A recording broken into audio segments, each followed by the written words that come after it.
మరి ఇళ్ళు అయితే మనందరికీ తెలియనటువంటి విషయం కాదు.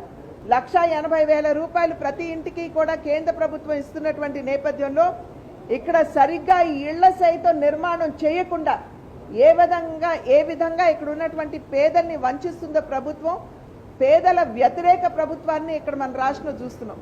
నిన్న మొన్న మనం చూసాం, టీవీలో సైతం వచ్చింది. అది పేదవాడు ఇళ్ల పట్టా ఇచ్చారు కానీ దాన్ని రిజిస్ట్రేషన్ చేయలేదు, కట్టిన ఇళ్లకి మేము తాళాలు ఇస్తామని చెప్పి పిలిచిన వారిలో చాలా కొద్ది మందికే తాళాలు ఇచ్చినటువంటి నేపథ్యంలో ఆ పట్టాలు కూడా పేదవాడు సాధారణంగా ఇంటి పట్టాని ఒక వ్యక్తి చింపడం అనేది అది చాలా అరుదైనటువంటి విషయం. అయినా కూడా పేదవాడు ఇవాళ ఆ పట్టా నాకు ఏమాత్రం 4 గీసుకోవడానికి కూడా పనికి రావడం లేదు అని దాన్ని ఏ విధంగా చించివేస్తున్నాడో మనం మీడియాలో కూడా చూసినటువంటి నేపథ్యం.